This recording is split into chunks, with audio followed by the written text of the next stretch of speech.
Parliament ఎన్నికలు సమీపిస్తుండటంతో నియోజకవర్గాల్లో కాంగ్రెస్ పార్టీలో చేరికలు జోరుగా సాగుతున్నాయి. ఈ క్రమంలో పెద్దంబర్పేట్ మున్సిపాలిటీ పరిధిలోని వివిధ కాలనీల నుండి ఎమ్మెల్యే మల్లెడ్డి రంగారెడ్డి సమక్షంలో బీఆర్ఎస్ పార్టీ నుండి దాదాపు 100 మందితో కంచర్ల సత్యనారాయణ రెడ్డి కాంగ్రెస్ పార్టీలో చేరారు. వారందరికీ ఎమ్మెల్యే మల్లెడ్డి రంగారెడ్డి కాంగ్రెస్ కండువా కప్పి పార్టీలోకి ఆహ్వానించారు. కాంగ్రెస్ పార్టీ తీసుకున్న నిర్ణయాలు, స్థానిక ఎమ్మెల్యే చేస్తున్న అభివృద్ధి పనులను చూసి ఆకర్షితులై పార్టీలో చేరుతున్నట్టు వారు తెలియజేశారు. ఈ కార్యక్రమంలో పెద్దంబర్పేట్ మున్సిపాలిటీ కాంగ్రెస్ పార్టీ అధ్యక్షుడు కొత్తపల్లి జైపాల్ రెడ్డి, నారాయణ రెడ్డి, మహేష్ గౌడ్, ఎంజాల సంజీవ, ముత్యాల రాజశేఖరరావు, కాంగ్రెస్ పార్టీ సీనియర్ నాయకులు తదితరులు పాల్గొన్నారు.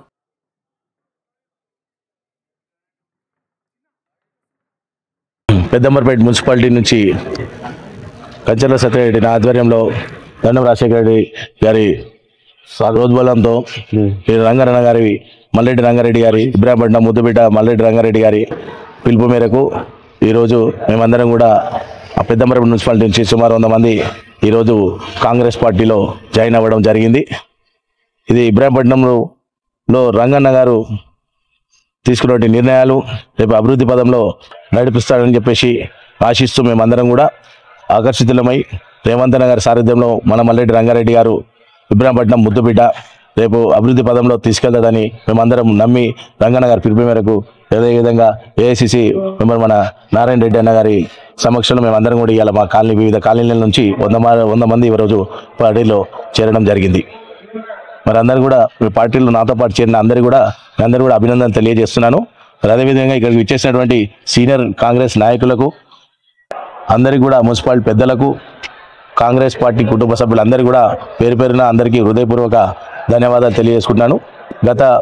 నేను ఇంతకుముందు కూడా రాజీవ్ సేన అని పెట్టేసి మేము గత 2001 నుంచి కూడా మేము రంగన్నకి మేమందరం కూడా సన్నిహితులుగా మెలిగాము. 15 ఏళ్ల వరకు రంగన్న సారథ్యంలో మేము పనిచేశాము. 2014 నుంచి నేను టీఆర్ఎస్ పార్టీలో క్రియాశీలకమైన పదవులు చేసినాను. మున్సిపాలిటీ అధ్యక్షులు చేశాను, కౌన్సిలర్గా చేసినాను. 8 ఏళ్ళు నుంచి 14 ఏళ్ళు నేను టీఆర్ఎస్ పార్టీకి సేవలు అందించి ఈరోజు రంగన్న గారి సమక్షంలో మళ్ళీ పాతగూటికి నేను ఈరోజు కాంగ్రెస్ పార్టీలో చేరడం జరిగింది. దానికి కారణం ఏంటంటే టీఆర్ఎస్లో గత ప్రభుత్వం చేసిన సరే కవిత అరెస్ట్ కానీ అవన్నీ జరగడం, ఇంకొకటి రేవంత్ రెడ్డి గారి సారథ్యంలో రంగన్న గారి ఆధ్వర్యంలో ఈ 6 పథకాలు ఏవైతే ఎలక్షన్ల కన్నా ముందు ప్రకటించారో అవన్నీ ఈ 3 నెలల్లో ఎలా చేస్తున్నారు చూసి ఆకర్షితులై వచ్చినందుకు చిండూకి, మహేష్ గౌడ్కి, మా సోదరుల అంతా కాలనీ ప్రెసిడెంట్లు కానీ కాలనీ సెక్రటరీలు అందరూ కూడా శుభాబంధనలు చెప్తూ మీరు అందరూ కాంగ్రెస్లో మీకు సరి అయిన అందరికీ ఈ జాయిన్ అయిన అంతా ఏదో కొత్త జాయిన్ కాదు, అంతా మీరు పాతోళ్ళే మళ్ళీ మీ సొంత గుడికి చేరిరు. ప్రతి ఒక్కరికి మంచి మంచి పదవులు మీ కాలనీలో కూడా అభివృద్ధిలో రంగారెడ్డి గారి ఆధ్వర్యంలో, చింటూ ఆధ్వర్యంలో కానీ మేమందరం ఉంటాము మీకు అండగా. మీ కాలనీ పురోభివృద్ధి చెందుతందుకు మేము చాలా కృషి చేస్తామని చెప్పి ఈ సందర్భంగా మాటిస్తున్నాను. మీకు అందరికీ శుభాభినందనలు. Welcome to all my dear friends and colleagues to Congress party.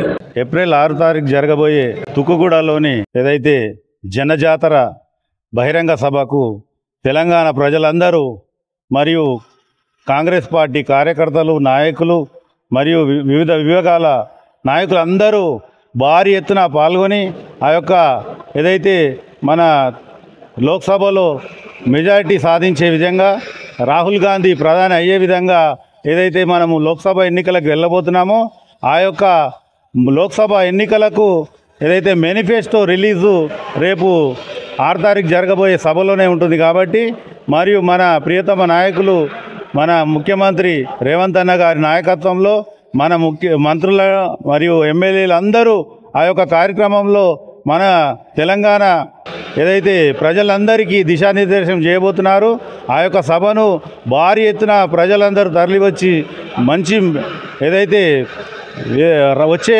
ఎన్నికల్లో భారీ మెజార్టీతో మన ఎంపీలను గెలిపించే విధంగా మనం తరలి రావాలి. ఆ యొక్క సభను బలపరచాలని వచ్చే పార్లమెంట్ ఎన్నికల్లో ఖచ్చితంగా 14 లోక్సభ ఏదైతే స్థానాలు ఉన్నాయో ఖచ్చితంగా గెలవబోతున్నాము. ఏదైతే సోనియా గాంధీ గారి నాయకత్వంలో, రాహుల్ గాంధీ గారి సారథ్యంలో రేవంత్ అన్న గారు చేపట్టబోతున్నటువంటి ఏదైతే 6 గ్యారంటీ పథకాలు కానీ, సంక్షేమము, అభివృద్ధి కార్యక్రమాలు కానీ నిరంతరం సాగే విధంగా, విజయవంతం అయ్యే విధంగా ప్రజలందరూ వచ్చి ఆశీర్వదించవలసిందిగా కోరుచున్నాను.